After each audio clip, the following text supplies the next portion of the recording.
સંસાર સાગરમ ઘોરમ અનંતમ ક્લેશ ભાજનમ.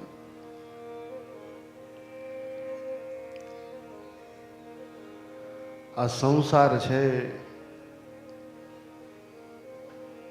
અનંત છે, અગાધ્ય છે અને એ સદાયને માટે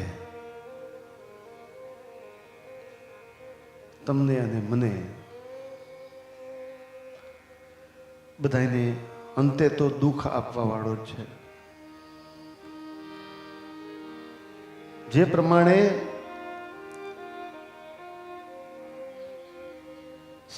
સાકરના કટકાને ગમે એ બાજુથી ખાવું એ ગળ્યો જ લાગે, ગમે ત્યારે ખાવું એ ગળ્યો જ લાગે.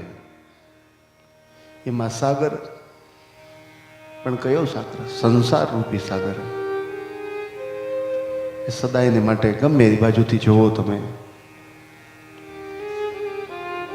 એ દુઃખ આપવા વાળો છે. અને આવા દુઃખદાયી સંસારમાં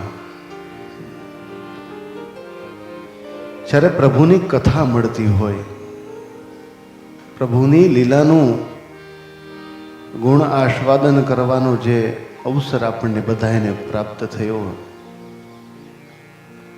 એ અવસરને વધાવતા આપણે બને એટલો આપણી જાતને સુધારવાનો પ્રયત્ન કરીએ.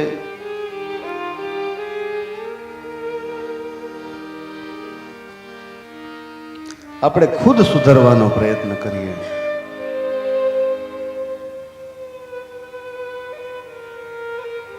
કેમ કે અમે તો પોથી ના પરતાવે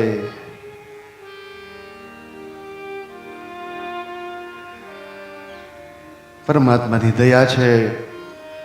આ પોથી રૂપી પરમાત્મા આ જગતનું વિચરણ કરાવે જોઈએ છીએ અમે તો.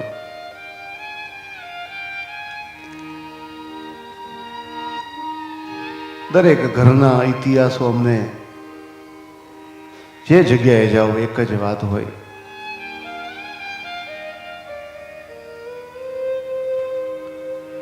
દીકરો આમ નથી કરતો એની વહુ નથી માનતી,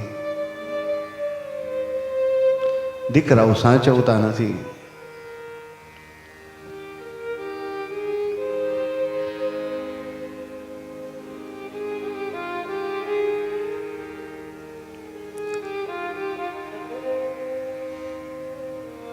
વીજળીને ચમકારે મોતીડા પરો. એ પાનબાઈનું ભજન છે, એ ભજન સમજવા જેવું છે.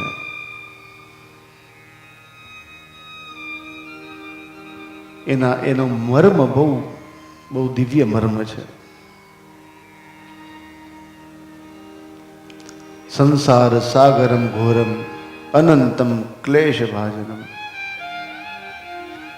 આ સંસાર રૂપી દરિયો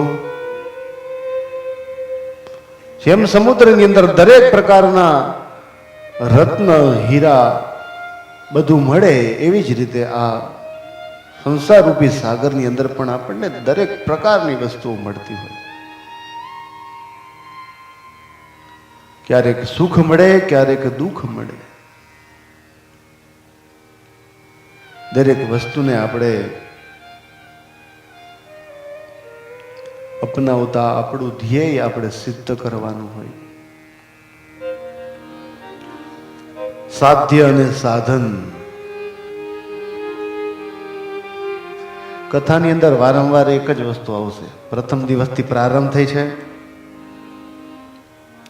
જતું નથી. જ્યાં સુધી એક વસ્તુ એકદમ ફિટ બેસી ન જાય ત્યાં સુધી બને એવા પ્રયત્ન કરવા છે કે બધી પ્રકારના રસ આપવા, પરંતુ દરેક પ્રકારના, પરંતુ અંતે તો સાધ્ય અને સાધન પાસે લઈ જવા.